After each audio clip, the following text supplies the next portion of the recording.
I might start a podcast.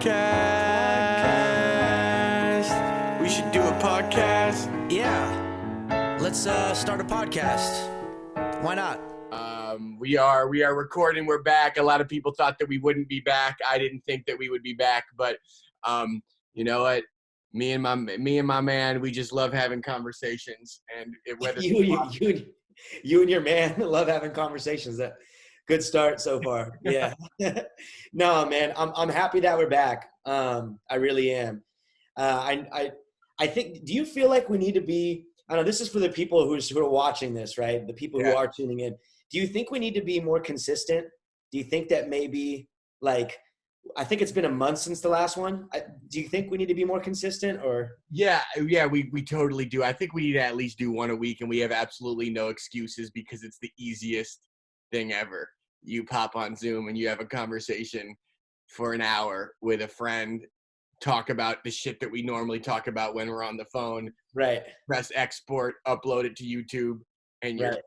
There's we I think we should keep doing these. I mean, I know the views haven't necessarily gone up since we've done them, but that's okay. That's just because the first one was just me and you know, and that's got nothing to do with it. Has the most views. It's got nothing to do with the fact that it was the first one.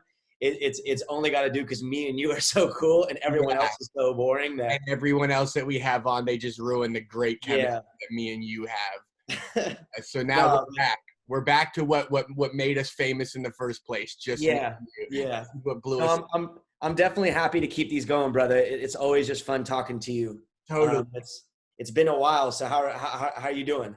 Man, I've been I'm not gonna lie. I've been insanely stressed out because of this job that I have, this TV casting job, and I'm burnt out to the point where I can't see myself continuing to work in the entertainment industry behind the scenes. I love, the thing is, I love when I'm stressed out about something that I'm really passionate about, Okay. Like when you make a song and you're like, the vocals aren't sounding right and you're producing and you're stressed because your song and your album isn't performing the way you want it to and you're freaking out. That's still a fun stress because it's something that I'm passionate about. It's not fun to be stressed about looking for people for TV shows. I hope my boss doesn't watch this, but I'm going to have this conversation with them too. And it's, but I feel like, sorry to interrupt you. I feel like you've said this before, right? And I want to know, really for you, what do you think? Because money's really, really important, man. Right now, there's a lot of people stressing over money. Right. I was talking to you on the phone yesterday. To everyone out there who's watching this guy sent me $100 yesterday, just out of the kindness of his heart. You know what I mean? I told my friend I was on the phone with my friend Alex. My friend Alex sent me $100 out of nowhere. I was just telling him I'm waiting for unemployment. It's kind of stressful right now. I don't got that much money. He sends me $100. I'm telling E-Money the story because he knows the guy. And then as a joke, this guy sends me $100 as well. So it's good to know I have good friends. I'm probably not going to use the $100 because I have too much pride and I'm whacking that way. But if I run out of money completely, I won't starve because of you and Alex Ward. Hey, so just shout out to you and Alex Ward. Hey, that's what friends are for, dude. Especially when I'm at a point where I feel lucky because dude, when the 2 weeks that I wasn't working, I got unemployment, which paid me more than I get paid with my actual job, and it just doesn't. And you're struggling with trying to figure out unemployment. I want to get in. I want to get into all my struggles with unemployment, but I really want to know the initial question I kind of asked you because I got a sidetracked by talking in circles. But what is it? What do you think? Do you really think you're gonna quit the casting thing? And if you do quit that, what do you have something lined up besides that? That's the cool thing about working in freelance is you don't necessarily quit. You just, when the show that you're working on ends, you just say, hey, and then when they ask you, because when the show ends, you technically aren't obligated to them at all. You know? They might ask me to do another show down the road. Hey, we have this show. Would you be down for it? And then I could just kindly, if I really want to man up and grow some balls, I could just kindly say, no, I'm going to take a little bit of a break. And the cool thing is that I have a cool enough relationship with them that I could take a 6-month break, maybe shoot an email down the road and say, hey, you know, would love to come back. And if you say no, then I'm not, no hard feelings at all. But like, I just, that's the one thing that's like the silver lining is that it's freelance and I could just, I'm really not obligated after the gigs that I'm on. So, and then as far as like making money, the thing is like, I just truly feel like if we went hard 24/7, the moment we woke up to the moment we went to sleep, and if it was just music and entertainment, if it's the only thing that we thought of, I feel like we could figure out a way to make enough money to get by off of features, writing for people, stream. I don't know. I feel like we could do it, man. If we just went. What do you think about that? I think when an animal gets backed into a corner is when an animal fights for its life. And I've had that thought many times of like, yo, I should just quit everything I'm doing and focus on music. But for me, like, that's what's happened to me essentially with losing my job. And this will work with talking about my unemployment. So like when I lost my job, I applied for unemployment the day after my job said to me, hey, we're taking a break. We don't know how long it's going to last, but we'll let you know. Like at that point right there, I applied for unemployment. Shortly after that, they officially laid us off. Mm-hmm. And then when I did my unemployment, they sent me back this thing like, this is what you're entitled to. And it said $0. So what happened was I entered in my income incorrectly, like an idiot, right? And then I think what also might have happened, which I don't know how, I'm not the best at adulting, but when I do things, I do them thoroughly. Like when I clean my house, I'm thorough. When I fill out forms for jobs in the past, I've been, everything that I do, like I'm most of the time thorough. Right. And I guess I put in the wrong social security number somehow. And it wasn't even like close to my social security number. Like not a single number was. So I think what happened is I got a new computer. Sometimes when you click in those boxes in a computer, it says like, remember this password or remember this thing. I think I might have accidentally clicked something. But like after I entered in my social or like when I was, because I go over everything 2-3 times. That's what I mean by thorough, right? And I think when I was going over it, I did something wrong or whatever. So then that hurdle came up. So I want to try and make this long story short. They sent me some stuff.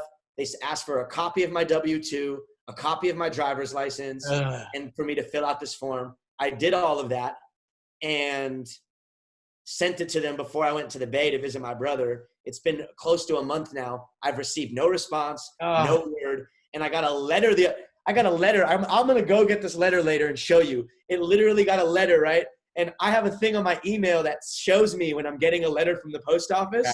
So I'm in the Bay sitting on my computer. And I'm like, I got a letter from EDD. Let's go. Yeah. So I told my brother, literally like a few days later, I'm on a bus back to LA. Like, all right, I got to go home. I got to figure out my unemployment. I go into the mailbox. I open up the letter. It's literally one small paragraph on top saying, you are entitled. Here's your payment for these weeks. $0. You are entitled to $0. So my brother, who's really good at this shit, and he helped me refile. And also, you have a kid that you haven't been paying child support. It's just like a letter that gives you all this bad news. And also, you suck at life. That's the bad news letter. We could start something with that. We could get people motivated. No, but like I'm lucky I don't have kids. I'm lucky I have friends like you and Alex who sent me $100. I'm lucky that if I was really, really down in the dumps, I probably have some rich Armenian family members who I don't even talk to that much that would probably send me some money. Bro, you have fans on the internet who would cash app you. You know, you probably have like a rich fan out there who would probably pay you $1,000 if you knew that you like were struggling to eat. Yeah. But rounding back to the initial thing of making money in music, now is my chance to be like, let's see what you can do. Go for it. But it seems like nobody has money right now. And people who even have a little bit of money are like very weary of spending it because they don't know when like things are going to change back to normal or whatever.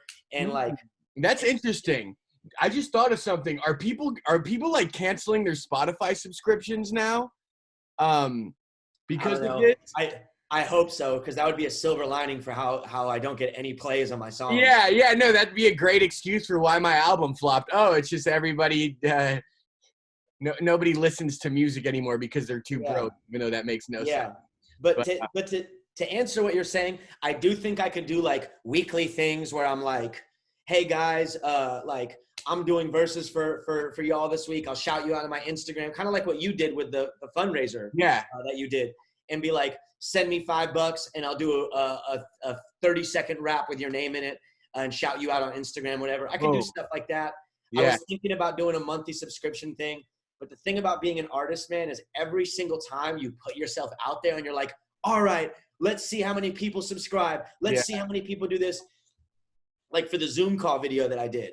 So for the people who don't know, I have a song called Zoom Call. I put out an infomercial, which I thought was hilarious. And I was like, do you want to be in my video? Now is the time. Send in a video of you dancing to my new song. And I'll put you on the video and you'll make the, like, I thought, oh man, a bunch of people will want to be part of the final video.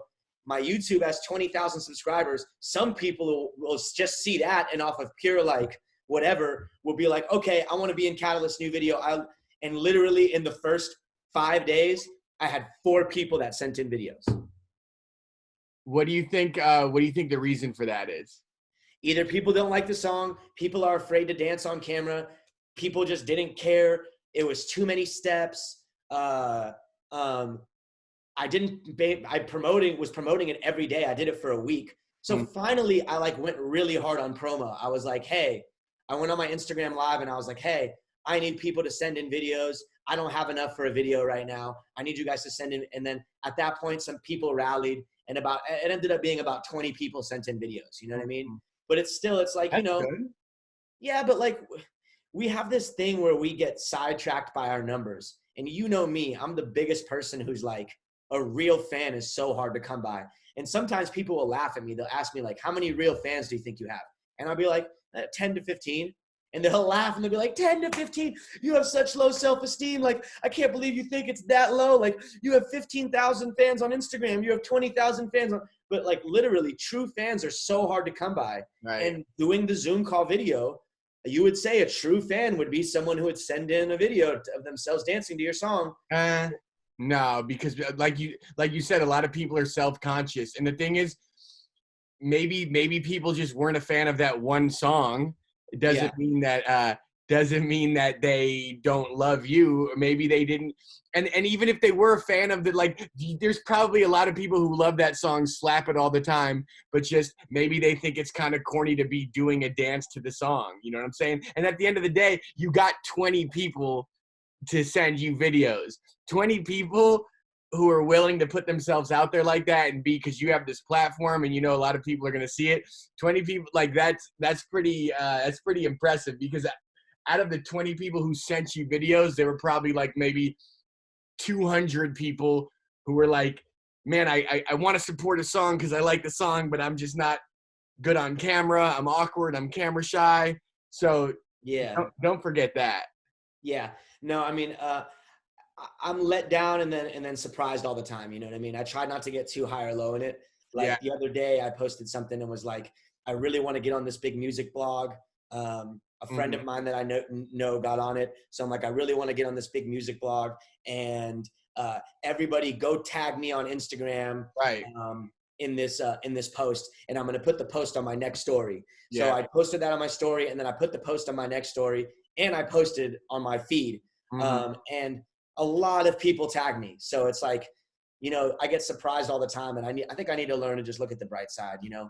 But that being said, like, you know, I do want to figure out more creative ways to make a living off of music. Right. I've been thinking about doing a monthly subscription thing where like, I offer people different incentives. Like you could have a FaceTime with me, like once a month FaceTime, one exclusive song, any 10 minutes of music tips in our phone call if you want them. A lot of people ask me for music advice, probably for you too. So I don't know, but yeah, man, I think you're right. I think we need to challenge ourselves to because dude, you're right. It all it comes down to just being creative and thinking outside of the box. And we can, like this guy, a guy that I kind of started following is Mercules, and Mercules does a really good job of like you know, getting income from a bunch of different ways and like capitalizing. Like he had, and that's what I thought. Okay, so Mercules did a song called Carol Baskins, and he like dressed up as the Tiger King guy. And then my first thought was, oh God, this is so cringy and corny. But then I realized, wait a second. I clicked on the video. I got attention. He got my attention. And then when you go to his page, that's all you need to do to find out that the guy has a lot of like real songs. He's not like a scammer rapper. He's not like a clickbait rapper. But just because you have a clickbait video, that doesn't mean you're a clickbait rapper. It means that you're just smart and like you're getting people to. So I have a song coming out on Friday, and it's called, you're the first person that I'm telling this, it's called The Last Dance, because it's a big, you know what I'm saying? And I'm just like going off. I'm just snapping on the song. And there's no hook. It's just the E-monster, you know? So you're going to talk about they're going to talk about the Bulls thing, right? Or I have a few references, but mainly I'm just addressing like internet haters who want me to only rap like I did in Team Backpack. And I said, and in the song, it's a contradiction, because in this song I'm saying fuck you if you want me to just rap like Team Backpack. I'm gonna rap the way I want to rap, but while doing so I'm rapping like I rapped in the Team Backpack cipher. So that's the parody, or the I like that paradox. Honestly, man, I mean, I really like your album. I mean, I like it more than anything you've released, and it's a different sound for you. But I've told you this in private, and I think I said this probably in almost every podcast we've done since you played it for me. But yeah, man, it just sounds like who you are, which is so important as an artist. It's like the biggest thing, like, you know, for that to translate.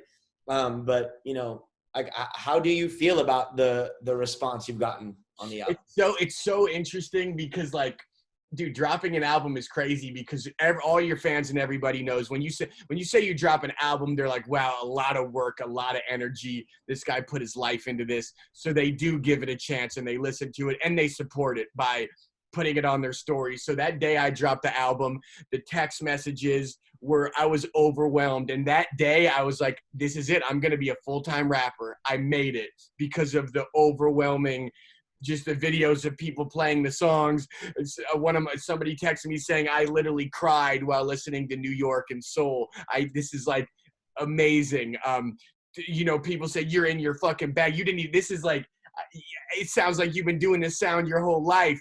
People said, you know what, I usually don't like this music. Like, I got so many.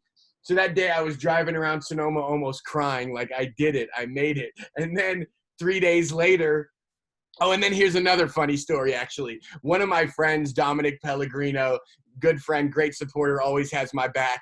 He did this thing the first day I released the album. He had it on repeat in his house, where he just did the whole entire album on repeat at low like 20% volume, so it still counted as a stream. He did it for 24 hours straight, so it was just getting hella streams. So when I was looking at the numbers, I was like, wait a second, my album's doing numbers and I'm getting support. Like, I was like, this is it. I did it, you know? Because we all know that making one album that streams well, you're pretty much you did it. You're a full-time artist. That's like doing a stand-up special on Letterman, you know? You could call yourself a comedian. And I was almost ready to call myself like a real full-time artist. Then the next day, because he did it for 24 hours and then his laptop couldn't handle it, just couldn't keep streaming it.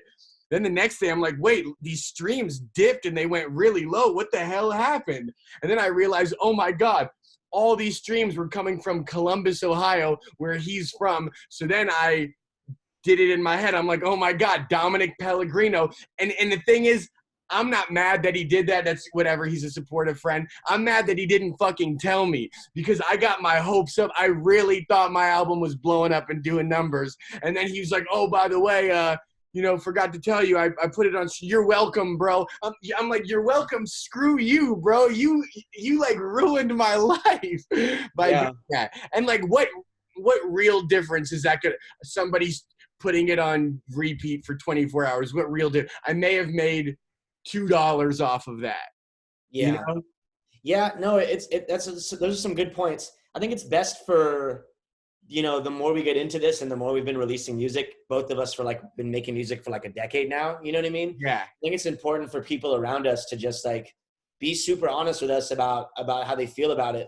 And allow it to reflect in the numbers. It's cool that he streamed it for 24 hours straight, but you know, like you said, it skewed things a little bit. The way that it can help is like a good initial push gives you a better chance to catch algorithmic playlists. Right. So maybe if you had 100 people doing that, two different people in every state in the US, you know what I mean? Like, yeah, maybe that would make a difference, I guess. But yeah, that's a good point, man. that's just where we talk about the real fan thing coming into play. Like a real fan of you is going to listen to the entire album from beginning to end as soon as it comes out.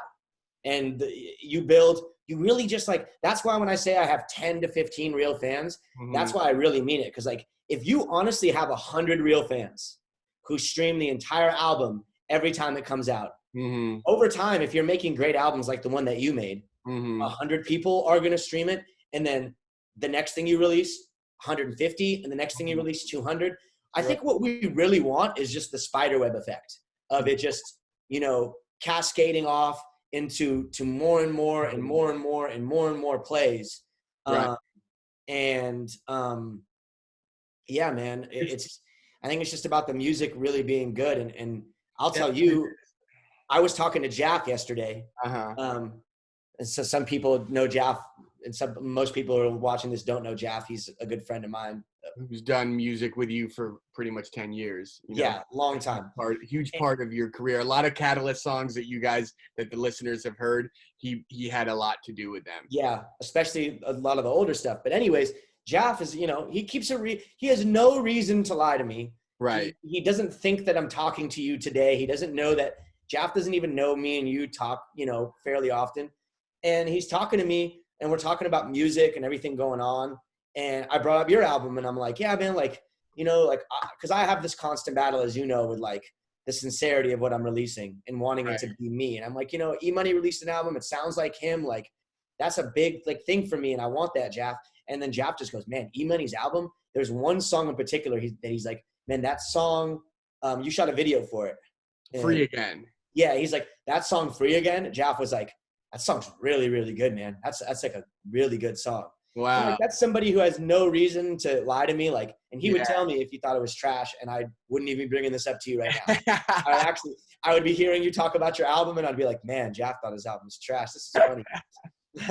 But no, man, like, I think it's just about. That's awesome that he said that. I mean, and thanks for telling me. You know. Yeah, I think it's about what we do from here. You know, like I've been on a different plane, which has been singles. What do you think, dude? Like for me, like, everyone talks about like, oh, let's make a song and get popping on TikTok, and let's make a song and like for real, like let's release singles. And the music landscape is changing so dramatically all the time that I'm really starting to think like, how do you get a step ahead? How do you do what people aren't doing? When Russ decided that he was going to release a song a week on SoundCloud and committed to that and did it, not a lot of people were doing that. Right. People were releasing albums and EPs and da-da-da-da. Okay, so after that, the landscape changed, and now everywhere you go, you're like, people are like, I'm releasing singles. People don't have the attention span. People only want to listen to a single. That's true, but if you really want to, sorry, there's a plane flying overhead. I'm in LA. You're not where planes fly. Yeah. But if you really want to make a mark, I think what people need to be doing is thinking a step ahead. It's not about making the TikTok song right now because everyone's trying to do that. It's about finding the thing that people aren't doing that's creative and going to set you apart. It doesn't even need to be in the type of music you make. What kind of release plan can you have that people aren't doing? You know?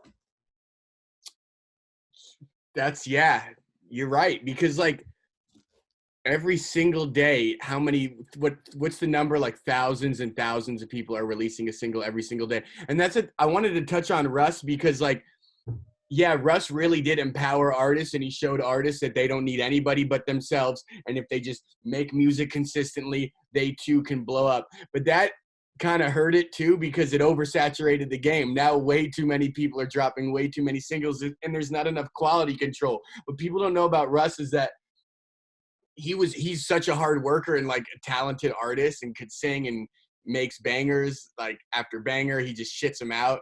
And he was doing quality and quantity. Now there's just so many people just not caring about the quality, and they think that all I need to do is just put out a shit ton of songs and one of them's gonna hit, and that ruins it for people who care about quality. But and then to compound that, he said the whole thing like, so many people told me I sucked along the way and I didn't listen to any of them. So all these people who are releasing, just like, I've heard a lot of them just like, okay, saying something's trash is so subjective that I don't want to, like, I'm talking like the mix, the presentation of the song, the artwork, everything A to Z about it is just like not good. Right. And those people are probably being told by someone in their lives or someone on the internet that their shit isn't tight. Right. And they're going to double down on that Russ mentality of like, well, people told Russ he was trash and he kept going no matter what. So it's like, there's something to be said about continuing to go if you see growth and if you're getting better. If you're seeing growth and you're getting better, that's where I think you meet in that sweet middle point. But what I want to know is like, what do you think people aren't doing right now that they can be doing releasing songs? Just in their release plan. Man, like, it's hard, right? It's like, I think this is what I think a really stupid thing to do. I think it's so easy to market music now with just putting the 1 minute clip on Instagram, but the visual, people aren't spending enough time with visuals. Like, it's so easy to just do a one take. You could do it from your phone and then put the audio of the song over your phone, or you could like edit a funny video of you dancing in your room. Just do something that, like, when people are scrolling through their feed and they're like, oh, there's a hot chick's ass. Oh, there's a political tweet. Oh, wait a second. This guy is like dancing on a roof right now with a mannequin. What is that? Oh, wait, he's got a song. Oh, that song sounds pretty good. Yeah. I'm going to check, it's like, the main thing is like, I think it's just really stupid when people drop a song. And I've done it, so I've been that idiot. But when they drop a song and it's just the image with the audio over the image, it doesn't get engagement. You're screwing yourself. So I think it's just like, when you drop your song, finding a fun, creative visual to put. You could take an old movie clip, you could take a clip of somebody getting dunked on in NBA 2K. You could fucking do a Dennis Rodman in his dress and have that clip with your song over it. And then you could do just you like spitting your verse while walking down the street with like randoms in the background. Like, that's always good. There's so many different ways to do it. So yeah, I mean, for me, we always got to look back at our biggest successes, to get a good idea. But for me, like, the best reaction I've gotten on anything I've done in the last year, as far as just like an Instagram promo clip, is when I took the shot of Tapatio and then rapped my whole verse. And it's like, it's kind of gimmicky, it's kind of whatever, but like, the song's called Tapatio. I'm gonna take a shot at Tapatio. I'm gonna rap my verse. Here's the thing. That kind of stuff was like, at that time, I was really like, hey, I'm gonna tell you some real shit right here. It's only a gimmick if you're not good at rapping. If you're spitting bars, it's not a gimmick because you have genuine talent. Gimmicks are people who try to overcompensate for a lack of talent with sensationalism. That's a bar. Right. No, you're right. That is a bar. Yeah. I've been thinking a lot of creative ideas about, and me and you, obviously we could talk about music for this whole thing, but I think that people who watch a podcast want to hear other stuff too. But like, no, but it's what's on our mind, man. And people don't understand. I wake up every single day and battle demons of you're so amazing versus you are a fucking failure. Why are you doing this? And these voices are in my head all day, every day. And I try to go on runs and escape it. I try to take my mind off of it, but they just keep coming back. And it's hard to not talk about it, No, you're right. It is. And for the sake of everybody out there, who's watching or whatever, like, you're right, man. It's literally the biggest thing on my mind at all times. It like, sex is in my mind, like, so much less than music, like sex or finding a girlfriend or having a good relationship or like anything. All I think about is like, man, like, what do I need to do to like, A, like, make sure I'm having fun with my music career, right? And B, like, just see growth, any growth, small growth, incrementally, whatever it is. Like, that to me is the biggest thing. I'll give you a few examples, like a quick couple examples of something that I started thinking about doing. Like if an artist could find a creative and interesting way to always bridge together 2 songs, and always, instead of just releasing a single a month. I know this doesn't sound like a big change, but release 2 songs a month and have them feed off each other. Like, so like the end of the first song goes into the second one, which isn't a new concept, but have them in a way telling a story, a small story every time, a quick little, you know, like let's say the story is, I went on a great date with a girl and she, and then the next day she ghosted me. Right. The first song could be like I feel you, like I'm into you, right? And then the music starts to change and it bridges into the second song, and the second song is like, I've been ghosted. None of that is really an original concept at all. But if you're doing that every month and you have some artwork that works for it, and every single time you release something, people know like, yeah, this guy, like he always has these like little 2-song stories that he releases. Right. You know what I mean? Like, that's just the first thing that I thought of. Yeah. You know, and I brought it up to some people around me and they gave me some good feedback or whatever. But it's like, at the end of the day, like, that's an example of something that, like, to me is like, there's not a lot of people doing that right now. Right. Right. Like, everyone talks about being unique and people are so fucking afraid to dive into the pool head first. Yeah. Like, be unique, man. Do something different. People aren't doing that. Yeah. Like, I don't see anyone out there releasing, like Drake releases these things he calls 2-packs. And it's kind of where I slightly got the idea. He's like, 2-pack out now. Like, that's 2 songs. Now, I'm not saying Tupac's name wrong. That's 2 songs, like 2-packs. And I'm like, that's dope. But like, what if someone just like looks at that and goes like, yeah, dude, I should be doing that every month instead of just a single, and like making it into a somewhat of a story. Right. So let's say I release Tapatio. What if the next song after that was like fucking my stomach hurts and I'm having bad shit. Like, I don't know, you know what I mean? Like anything to like really like, what if the next song after Tapatio was like fucking some kind of drink?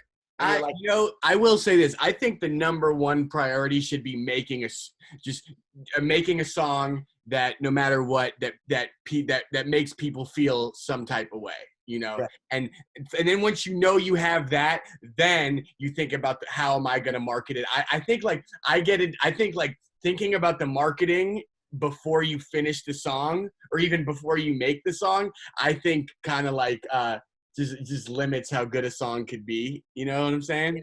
But then for me, it's like hard to have consistent marketing because you make so much different shit. And then you're going to be like, well, I don't know what I do that makes me stand out and unique in my releases. I think honestly, it comes down to just like kind of what you touched on. Like if aesthetically, every time you release something, you accompany it with a visual, whether it's a short 1-minute Instagram video, like you said, or whether it's like a full length music video. If every single time you're releasing something, you're accompanying it with a really, really aesthetically dope and unique and creative piece of visual art, like a visual piece, you're going to start to stand out. Brand consistency is important. Arizona Zervis, every single he dropped had the same style of artwork. It was black and white, a lot of white space, and then a photo in the middle that was black and white, and then it had his logo underneath. Every single song was the same. He used that same format. Probably super fucking easy to do on Photoshop. I've done shit like that. So it's like, that's a good way to make you stand out and to make it look like, oh, when you see that, it's like, you know, that's Arizona Zervis. It's not like, oh, this is just a kid rapping and a kid releasing a song. It's like, oh, Arizona Zervis released that. So he was smart with that. That's what I'm learning. Like a lot of these guys, it's not that they're better than me. They're just smarter than me with how they market. You know, it's not that they make better music. They're just like, so just the way it's packaged, it's just down to the T. And that's what I really fucking suck at is packaging myself. So, man, honestly, man, it's for me and you, I think we get along and we talk really well about music stuff. Cause like, hey, we respect what we do and we care to be honest with each other about it. But it's also like, we probably get told so much of the same things. Like, I get told all the time, like, people like you and you stand out as an artist. I'll tell people like, I just don't stand out enough. And they'll be like, no, man, people like you and you stand out because you're so personable with your fans and you like respond to all these DMs and you're like, you're really good at that. And it's like, Well, you probably get told that too, because you probably respond to a majority of the people who contact you. And then they're like, well, you're so versatile. Like a lot of people get told that they're versatile, you know, like really truly standing out, I think, is like in the art and in the representation of the art. And for us, it's like, I think it's just kind of that representation, but we're kind of beating on a dead horse at this point with that concept. Yeah. I think we just got to, do you grind 24/7 on music? Like, do you like, No. I don't either. Like I spent probably all of yesterday, a majority of my day watching Rick and Morty. Yeah, no, I spend a majority of my day just like looking at porn, aka scrolling through Instagram, because everything that's on Instagram is basically porn, and people don't want to say it, but dude, Instagram is kind of falling off, man. And I was thinking about like writing a letter to Instagram and seeing how many people I could get share it, but just being like, dear like writing a letter and like just screenshotting it on my notepad and just being like, share this if you feel the same way. Like, let's spread the word on this or whatever. Yeah. I really want the people on Instagram to see it. It's like Instagram's slowly but surely turning into Facebook, bro. It is. But the thing is, we don't have to, if we could just not use it, we have the power. They don't have the power. All we have to do is just not log on to Instagram, or maybe just like limit ourselves to 30 minutes a day, post something, communicate with a few people, and then just get off and live our life. I honestly don't go on Instagram that much anymore, bro. That's awesome. Even during lockout, So what do you do? I surf YouTube a lot, bro. Cool. I surf YouTube. Sometimes I'll watch music stuff and people rapping. Sometimes I'll like just be watching like Dave Portnoy eat slices of pizza. Barstool One Bite. Dude, Barstool Sports One Bite pizza reviews are the best food reviews on the entire planet. Wow. That guy is hilarious. Yeah. He's entertaining. He's so honest in every review and shoot him. I love those. And they make me laugh and whatever. And like, that's my thing is YouTube. So I can't really be saying Instagram's that bad, but yeah, you have more choice. You choose what you want to watch. Mm-hmm. And something about just the scrolling. I agree with you, man. Scrolling. Here's some girl with their ass out. Scrolling. Here's somebody talking about the COVID thing and how it's a conspiracy. Scrolling. Here's someone talking about how the COVID thing's not a conspiracy. Horrible for your brain. Yeah, and here's someone talking about how to improve your music career. Scrolling. Here's some kid that I know that's not that good at music releasing something that I'm watching, and I'm like, I wouldn't have released that. Scrolling. Here's another girl with her ass out. Fuck, let me click her profile. God damn, she's hot. Oh, let me go to another picture. Damn, she's really hot. All right, anyway, how many followers does she have? It's like, yeah, I stopped. It's just like, wow. I want to get back to my letter very quickly. I want to write a letter and say, dear Instagram. I want to use Instagram, but I want to be like, you're turning into Facebook. Right. And the reason you're turning into Facebook is because you're messing with people's engagement. You're limiting people's engagement. You're wanting them to pay to get engagement.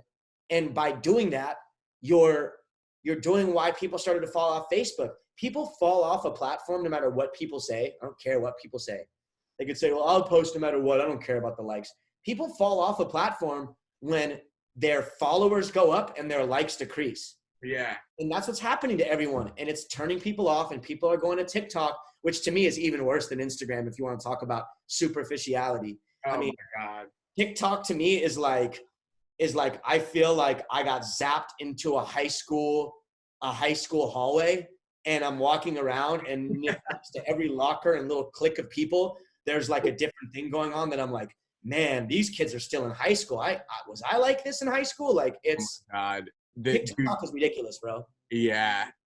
I wonder the long-term effects, like, so, because we don't really know, because social media is still kind of new relatively. So like, what's the long-term effects of like somebody who in middle school and high school grew up with Instagram and TikTok? How are they going to be at age 30? You know, I feel like they're all going to have like a huge come down, like doing cocaine. I know you haven't done coke, but like the coke or the upper come down where you're just like, hi, they're getting this engagement. They're famous on Instagram. They keep doing these dances. They get fucking down the high school hallways. Oh, I loved your TikTok dance. And then all of a sudden their looks are going to decrease. They're not going to, then you have a new wave of high school kids that are cooler than you on the internet. What are they going to do even at age like 22? I mean, I think, you know, it's not like they're going to die. They're just going to struggle. I've struggled. I went through it when, you know, being famous from a reality show, and then being like, wait a second, I thought everybody loved me. Where'd you guys go? Now I'm not an important member of society. How dare you guys? And then That must have been tough, man. That must have been really. it's hard. We discussed this briefly before, but like, what was that like, bro? Like, and what in your mind, what was the slope of it? Like from your peak, like Bro. how long did that reality star famous fame? How long did that last? It's funny because so basically the show is airing from September to December. After episode 4 or 5, they pretty much stopped showing me, and that's all my fault because I hid from the cameras and I said, fuck this, I'm miserable, I hate this. So they kind of like, I stopped getting airtime. So basically from like mid-October, the show started airing in September, mid-October of 2017, that's when the decline started, and it was a steady decline. Then when the show stopped airing, then it was just a constant, every day I was a little less important than I was the day before. And just to wake up feeling like, man, yesterday I was way cooler than I am today. And to feel that for basically a year straight, every now and then there'd be a little, I would do a post that would blow up, and then for that moment I would have it again, and I'd be like, yes, I'm famous again, and then you go back to falling off. So that was just really hard to deal with, man. But like, cry me, and I'm not the only guy who's had to deal with this shit. Everybody who's ever had 15 minutes of fame has had to deal with it, Do you feel like, and then like, it must be tough because how much do you look at yourself and blame like yourself for not parlaying it into more? Like, do you ever look at like, man, I had this golden opportunity and all these like new fans and new people who are supporting me, and like I fucked it, like I messed it up. Like, did you ever feel that way? Like, Not really, just because these like all of these people in this crazy engagement, these people weren't following me because I was a rapper and because they liked my music. These people followed me because they wanted reality TV tea and drama, and I was on a reality show. They're not fans of E-Money the rapper. They're fans of Ethan, the guy on season 6 of Are You the One? You rapped a lot on the show. I did rap on the show, and the thing is, at the end of the day, I have fans, like, to this day. It's just sometimes when people post my music, I ask them, like, hey, just curious, how'd you find out about me? They're like, oh, watched you on Are You the One? Checked out some of your stuff on Spotify, and I'm a fan for life now. So I don't regret, like, it's still something that I don't regret doing because I have, lifelong fans from doing that. Was it worth it? That's debatable, man. It put me through a lot. But you sometimes think that it wasn't worth it? Yeah, a lot of times I do, because here's the thing. Here's a story that's fun too. Before I was on Are You the One, I did casting for reality shows, and I still do casting for reality shows. So I was doing casting for a show where we were looking for rappers. I messaged a guy by the name of Jack Harlow because I came across his video in 2016. Added Jack Harlow on Facebook. This is how non-famous he was. He was still accepting friend requests on Facebook. I added him on Facebook. I messaged him, and I was like, yo, I'm doing casting for an MTV, like, kind of like reality show with rappers. Think you'd be awesome for it. And he was super excited. He was like, holy shit, MTV hit me up. He did his audition, did everything. And then it was weird because at first the producer was like, I don't know if this guy's the one. I was like, are you fucking kidding me? This guy's amazing. So then I fought for him. And then finally we're like, okay, let's move forward with this guy. Let's pitch him to MTV. So then we were packaging him. We were about to pitch him to MTV, and MTV, I knew would have put him on the show because he's amazing. He's super good at, and he's proved that he's amazing.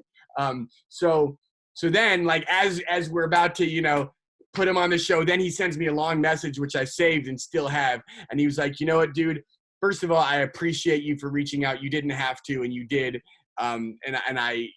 I'm so grateful that you reached out to me. I got to be honest, though. This whole thing feels a little inauthentic, and I don't want to be the guy. Like, I know that I would get on the show and kill it. I'd probably win it, but I don't, and I know I'm going to blow up.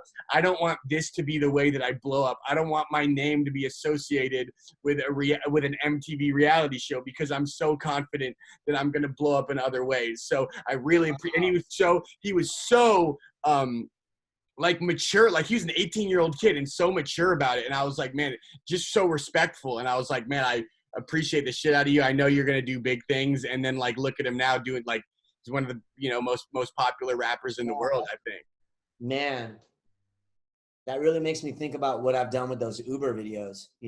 All of me, dude. How do you think I feel? I was on the reality. No, like it really, really makes sense what you're saying now about the show and all that, about kind of like dealing with those, like that battle of regrets, man. Yeah, man. It's just believing in yourself so hardcore that it's not if you're gonna make it, it's when you're gonna make it. That's his mentality. Another fun story, Marlon Craft, another guy that I recruited for that show that he auditioned and we were gonna pitch him and they loved him. But he dropped out because he was like, you know what? I just don't want to be associated with a reality show. The two guys that I talked to during that casting process that are the most successful, they got way more successful than the people who actually did the show. And that's not a slight to them. It's just who ended up winning the show. The show was called Signed on VH1. It was with Rick Ross, Lenny S., The Dream. And it was just I will say this with no regrets, it was a horseshit show. And that's nothing against the artists. I think the artists were great. I think the way the whole show went about, the way they went about producing the show, I worked on the show, I was on set, and I just really did not like the way that they produced it. I think Rick Ross was a fucking dick. I think The Dream was I just think they picked the wrong guys, dude. And yes, I sound bitter against Rick Ross. I've told you this story, but I want to say this on air. This was 2016 when Jabba the Hutt was still kind of a new song, right? And it was doing some numbers on the internet. A lot of people liked it. So during the filming of that, they wanted to throw a little twist. I was a production assistant getting lunch and food for everybody, but they wanted to throw a twist and throw me into the studio and have me rap for The Dream and have me rap for Rick Ross. So they were like, E-Money, rap your Jabba the Hutt thing. They're going to love that. So we all did it. So I rapped Jabba the Hutt to the beat flawlessly. Like I did it all, and I know I killed it. I will admit if I didn't kill it, but I killed it. Every time I rap that song, I nail it because it's just so. It's your most popular song, bro. Right. And numbers prove it, bro. Like. Yeah, the numbers do prove it. So, but that's the thing. This is before the song was on Spotify. This is when the song probably at the time had like 50K on YouTube. Now it has 400K. And so I rapped it, and these guys don't know anything about me, but I rapped that song front to back. And The Dream, who wrote the song Single Ladies, who's a very successful singer, songwriter, musician, 6 bars into the song, leaves the studio and says, let me know when you guys get somebody serious. This guy sucks. After I said, once upon a time I fucked your bitch, that's my favorite cocktail. After I said that, The Dream leaves the studio. Then I continue to rap, whatever. I go all the way. Rick Ross, after hearing me rap that, he goes, hey, what kind of pants you got on? And I was wearing shitty jeans, and I was like, dude, I'm a production assistant. I didn't really expect to be rapping. I don't know the brand of my jeans. He was like, you played yourself. Get out of the studio. Kicks me out of the studio because I didn't know the brand of jeans. And I was like, look, I get it, it's TV, but for life, fuck Rick Ross for that. Because I just spit some crazy shit that, I'm sorry, Rick Ross, I'm about to throw some shade. Rick Ross in his dreams could never write something as good as Jabba the Hutt. You know that, I know that. He's a great businessman, great artist, but he is not as good of a rapper as me. Let's be real. Am I fucking am I sounding too cocky right now? You're not sounding too cocky. You're sounding like you believe in your skill and you believe. I mean, Rick Ross has some songs that are just. I mean, Rick Ross's stuff is so different than yours, bro. Like. Yeah, you can't compare it. I got a little carried away there. No, you didn't get carried away. I think as a rapper, a skilled rapper, yeah, you're a better rapper than Rick Ross, bro. I mean, yeah, but it's been proven time and time again that being a great rapper doesn't mean you're going to be successful. So here's my question to you. Yeah.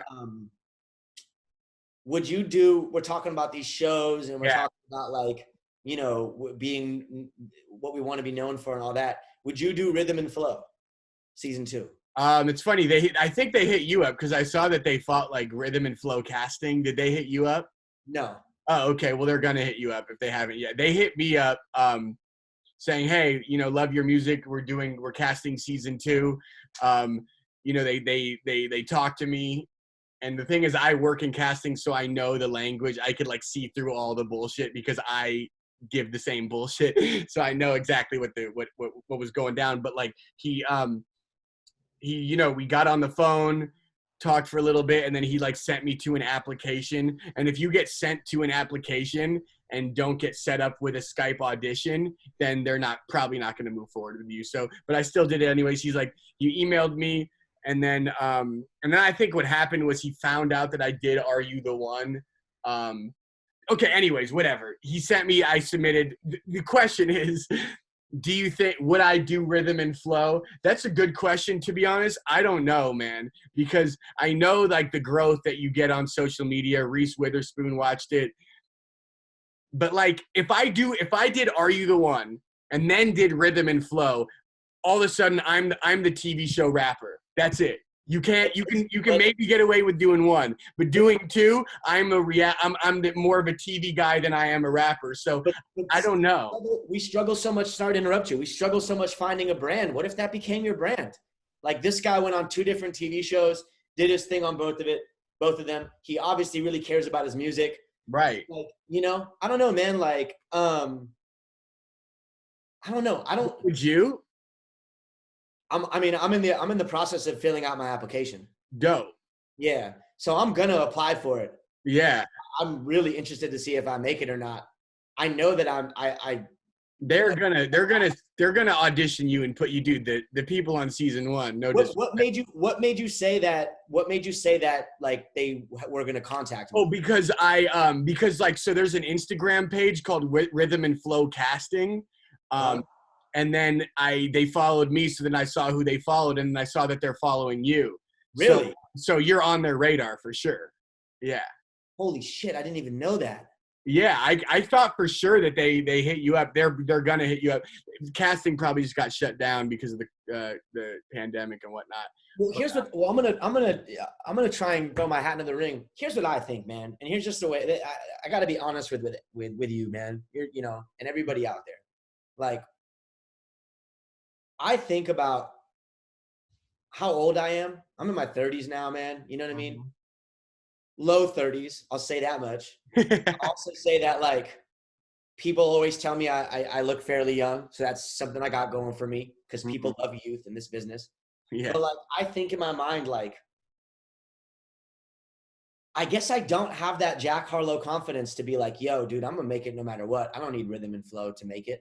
Like, I guess I'm at a point in my life and my career where I'm like, you know what? If you're really, really good enough, the cream will always rise to the top. So go on rhythm and flow. Yeah. Do that shit as hard as you can. You might win, you might not. But if you gain new fans, it's up to you at that point, how you're going to engage them, what you're going to do with them, and how you're going to spin it. You know? And that's where it's like. And it's different because Jack Harlow was 18 years old and already was doing shows and buzzing and getting attention from people. So it's different when you're 18 than when you're in your early 30s, you know? Yeah. And it's just like, in a lot of ways, and you might feel like this too, like some days you feel like I've really just started my career, man. Yeah. Like I was with Peach Street. I was with Alien Family. I still obviously have affiliation and love Alien Family and hope that we can like, I secretly hope that I can do more in my solo career to bring it back to Alien Family. Totally. But like at the end of the day, like I look at everything that's happened in my life and I'm like, yo, just a year ago is when I got my fresh start. Yeah. When I was at my lowest point, that's when I started re-putting out music again. That's when I started working with Alexi and J Code. That's when I started like really redoing my thing. That's when Kobe Person hit me up and asked me to do the Uber and all that stuff. And it's like, at the end of the day, I'm kind of like, we feel like we're just starting. So there's still that voice in you. It's like, I can do this and I don't want to be known for that. But like at the end of the day, like if I had a chance to be on Rhythm and Flow season 2, I would have to do it at this point in my life, man. Got to, yeah. Because at the end of the day, dude, you got to look at it. You got to look at it in the simplest way possible. You have amazing music on the internet. What the first thing that these people are going to do when they see you kill Rhythm and Flow is go to your Spotify page, and you're going to have all these new listeners and these new fans to the music that you've already put out, because you have good enough music to the point where any of these songs, and I feel like I do too, any of these songs, if they were put in the right playlists would blow up, or if they got the exposure that they deserve, they would blow up, you know? And I think that, you know, I just feel like you've released songs that, in the last, you know, year or two, especially, that like, just because they maybe haven't blown up right off the bat doesn't mean they aren't going to blow up over time. You know, Right. you don't want you know, it's better to have a song do 100,000 streams in over the course of a year where it's consistent growth versus 90,000 streams in the first week and then 10,000 streams for the rest of, you know what I'm saying? Yeah. So No, I hear you. I think another thing about going on shows and that kind of stuff too is like that's underestimated in what we're talking about. And it just occurred to me with what you were saying about like people are going to see your catalog and stuff. Like what it comes down to, man, is like it's like I like things that are challenging, and so do you. And I think that's why we continue to chase music, because it's so challenging, especially without a team, without management. And sometimes you'll like look back on your songs and be like, I could have done better. God damn, like I'm not really good enough. And you go through these challenges. It's so hard to keep going. And I get everyone really thinks like, hey man, like you just went on these reality shows and like whatever, dude, like good for you. Like like you're not like we said, like we think that it's not the best look. But dude, to go on a show and rap your ass off and fight through that hot chest pain, nervousness that you feel when you Team Backpack Cypher or an Are You the One rap or rapping an Uber car with a Instagram chick next to you that has 18 million followers. right. You know you're gonna go on a page that has 6 million followers on YouTube and all this shit. Like getting through those things, anybody can look at me and say, oh, you're the dude who rapped on Team Backpack and did a few Ubers. Anyone can look at you and say, oh, you're the dude who was on Team Backpack and was on Are You the One and whatever. Anyone can look at us and say those things. But at the end of the day, like a lot of people don't know how challenging that is.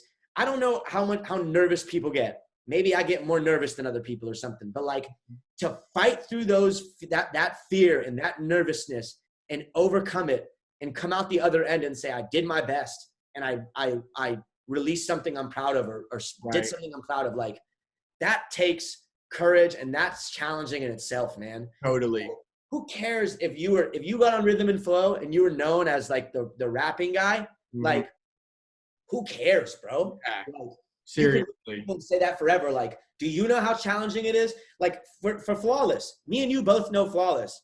And I'm sure we both consider him our friend. He's a great guy, dude. Yeah. Like, Great guy. I guarantee you, like, we could look at Flawless and say like, damn, dude, like he really went on there. And like, I'm sure being on Netflix in front of Chance the Rapper, Cardi B, and who's the other person? T.I. T.I. Dude, in front of 3 fucking legends in the game. And you sit in front of a crowd in a room full of people. Yeah. And you know it's going to be broadcasted to millions of people across the world. No one can take that away from Flawless. I know. No one can ever look at him and say, that's not a courageous dude. That's not a dude with heart. That's a fighter right there, bro. I don't care. Like, and I almost wanted when I started filling out my audition for Rhythm and Flow, I almost wanted to hit Flawless up and be like, hey man, I'm really going to go for this shit, bro. Yeah. You tell me what you think about this, bro. Right. Tell me what you think. Like, but at the end of the day, like, just thinking of going on Rhythm and Flow makes me feel nervous. Yeah. Dude, like, I would really have to commit and do that. But you know what? You should feel lucky to feel nervous, because feeling nervous means that you're doing something that could change your life. The reason you feel nervous is because it's a high stakes situation. And when something's high stakes, there's a chance that it changes everything for you. That's why you get nervous. I chase the nervous feeling. I love the nervous feeling. I hate it during the moment, but I love it's like the nerves are so crazy, because while you're getting nervous, you're like, why the fuck am I doing this to myself? Why am I putting myself through this? This is so freaking, this is so stressful. But then when you start performing and you start getting into it, that's the best. So you go from the worst feeling in the world to the best feeling in the world in 2 minutes. Because when I was for those Team Backpack Cyphers and I saw Token rapping, killing it, and I'm back there, I'm like, I am gonna piss myself. I want to run off this stage. And then after the first bar, and I started getting into it, and I saw the crowd's reaction, I was like, I am the luckiest man in the world to be able to be on the stage and to be able to be rapping like this. So it's exciting, dude. That ended up being one of your best ciphers of all time, bro. Thank you. I appreciate that. It's just exciting, man. This whole thing, like releasing a song, not knowing whether or not it's going to do well, not knowing what the future holds. That's way more exciting than having a job where you know exactly what the future holds. You're looking at your future, you know? So I feel like blessed no matter what. Damn, bro. Crazy, man. Yeah. All right, well, let's go for it and see what happens. Do you know for sure you're not getting on it? I don't know. I just maybe they stopped. You both got on the same season. That would be epic, and it was between us for like the championship. That would be so. But you know casting. Do you think maybe people are looking at me and you and saying they're too similar, so we can only choose one of them? You know what? Maybe, but I think this is what I think because I do know casting. If you have TV history, it's really hard, especially a show as big as Are You the One, like a full season show. It's hard for you to ever get on another show that's not the same network. So me being on Are You the One, I think would hurt my chances of getting on. Filled out your application thing yet? Yeah, I filled it all out, submitted videos of me rapping, did it all. Yeah, I'm down to the last part, which is the 90-second thing where you just kind of like talk about yourself. Yeah. You should have said in that, I don't know, maybe you did, but you should have been like, I don't always want to be known as the guy who was on Are You the One? Yeah. I want to be known as the guy who killed it on Rhythm and Flow. Wow. Because for all due respect, dude, like if you said that, I would look at you and be like, damn, like I want to give him a shot because he doesn't want to be known as the guy from Are You the One? He wants to be known as the guy if he has to be. If you had to pick a reality show to be known for, I know you would rather pick Rhythm and Flow. Yeah. Actually, like, yeah, I watched Rhythm and Flow. I watched the first couple episodes and I was like, some of these people are trash. Obviously, I knew Flawless was good. But then, like, when you got towards the end, like, I was like, man, D-Smoke is really good. Oh, yeah. Really good. Like, the other guy, Caleb, whatever, Colossus or whatever that guy, like, that guy was really good. Yeah. The final four in that show were really good. So it's like, I don't know, man. I don't know. I saw Flawless post a song the other day and he had released it in like, it was like a week old on YouTube and it had like 80,000 plays. Yeah. I'm struggling in a week to get 1,000 plays on a song I released. I know, bro. I know. Yeah, I'm actually looking at Flawless Real Talk right now. He did a song 65 that we're doing could be a so month. good if we had if we were able to pull up what we were looking at on the internet and if we just had if people out there want us to keep going with this and make it as professional as possible and keep riding on this, let us know. Bro, Flawless just did a song that has 2,000 on YouTube. It has 2,000 likes and 10 dislikes. That ratio is retarded. It's When did he release it? He released it on May 4th. God, we suck. How many plays does it have? On YouTube, 21,000. See? 22,000, sorry. And bro, that's probably 100% all organic. Like, yeah. So. Oh yeah, no paid promotion. He has he has an Instagram page with almost 1 million followers. It's verified. He doesn't need to pay for promo anymore. He has promo. He is promo. Man. Good for him, bro. Like, no, I couldn't be happier. I'm not gonna lie. We all go through this where like other people succeed, and I'm just like, fuck that guy. But Flawless is a guy that I will never be jealous of. I will only be happy because I know his heart. I know him as a person, and I know how hard he works, dude. Nobody's gonna outwork Flawless. He's literally like Michael Jordan. After watching The Last Dance, he literally like still to this day will comment on shit that we do. Yeah. And like I got the idea that like after Rhythm and Flow, I'm like, man, I was like happy for him. You know what I mean? Like you said, like anytime you meet someone in person and you only have good interactions with them, it's really hard to like feel any type of way other than super happy for them. Totally. I was like super happy, but I'm like, but I'll probably never hear Flawless again. Like I almost think I could hit Flawless up for a feature. And maybe he would charge me with where he's at right now, but he would have. Oh, you have a feature. He gave you a feature for Alien Family that you guys never used. You could use that. Remember that? He killed that verse too. Back in 2015, he sent you back a verse. You and Avi, and then you and Avi never. I don't think so, bro. No, I know so, bro. Maybe it was just Avi. No, because I remember we were having a conversation, and he was like, "What's up? Why didn't you guys do a song? I gave you that verse. Hey, let me know. I'm way better of a rapper than I was back then. So if you need a new verse, Man, I honestly don't even remember that. I always have thought from the first time I heard Flawless Rap that he was amazing. So like, yeah, you have a feature from him in your email. You or Avi. That's crazy. Probably it might be Avi. I don't know, but I'll look it up after this call. But. Yeah, you're welcome.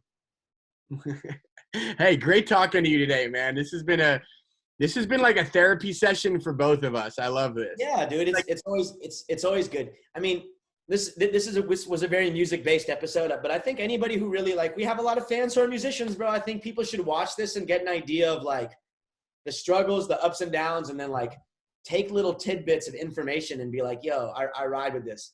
Here's the last thing I want to talk about, all right? Because I feel like we're coming to a good natural close here. Yeah. Here's the last thing I want to talk about. Before you went to Sonoma, you said that you were on a lack of sex streak. And every time me and you do a episode that's just me and you, we should have a segment of it. Have you ever seen the movie The Room? Yeah. No. There's a really awkward scene where he throws the bottle and he looks at him and goes, "Hey, Mark, how's your sex life?" So this is our "How's Your Sex Life" segment of the podcast. So to close things out, man, did you break the streak in Sonoma? We all want to know. Yes, I broke the streak. Hey, you better add a crowd cheering effect right there, man. No, that's too much work. I won't do it. You don't seem too happy about it, bro. Was it too much? Look, I'm just gonna say this, man. I hate that this happens with me, and I'm ashamed. But every time I have sex, most times I have sex with a girl, I get so over her, and it's not fair to them, and that's why I just want to stop having sex with girls unless I actually really like them, or unless they know that, unless their fuck girlness matches my fuck boyness, and we're both just using each other. But what happened was, it was a girl who, super cool girl who I had been friends with in the past. We had worked together. We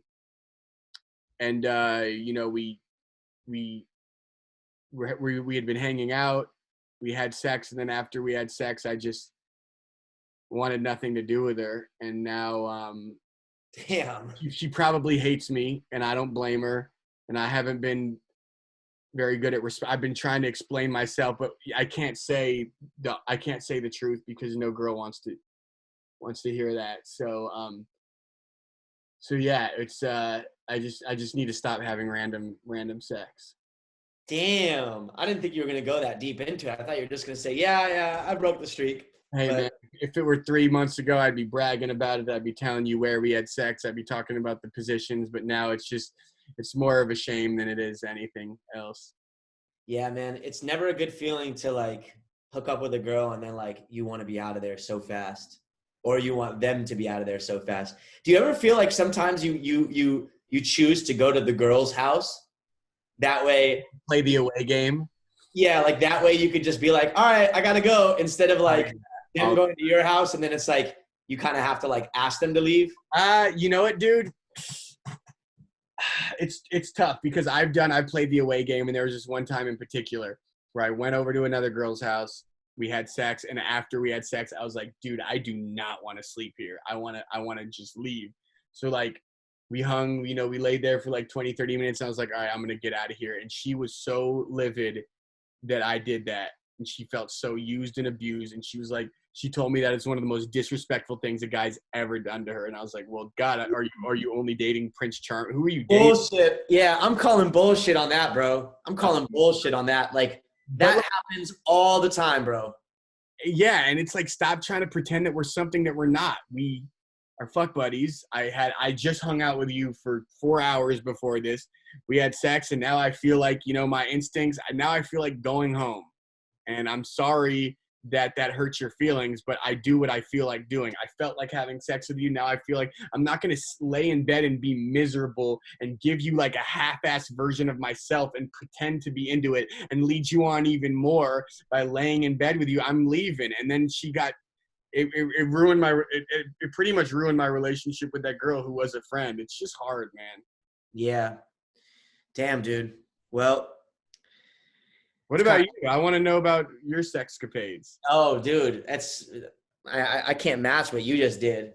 Yeah, I'm in anything that I talk about. I've been very honest on the podcast about sex. Mm-hmm. I just haven't been honest about the time frames. Mm-hmm. And there's a girl named Abby that I dated Mm-hmm. that, like, as a person, I really, really, really, like, we weren't right as a couple necessarily, but as a person, I really, really, really like Abby.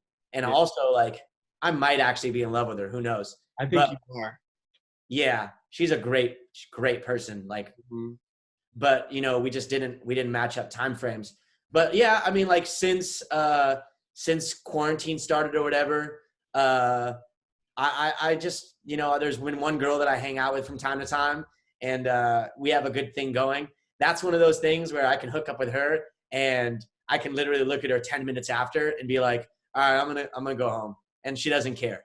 Like, she knows what it is. Yeah. And I do enjoy her company. She's hella cool. That's what I love is when people just know, they understand. Situational awareness is what it is. I think she likes me.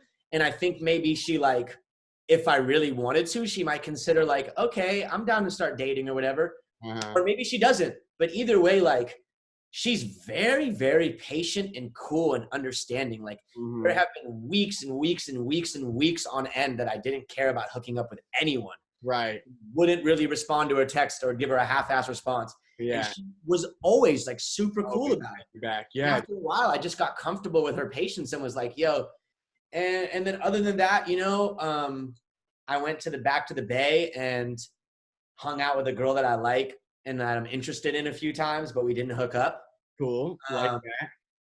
And she was very, like, on the, like, let's be careful about the COVID thing, which is cool.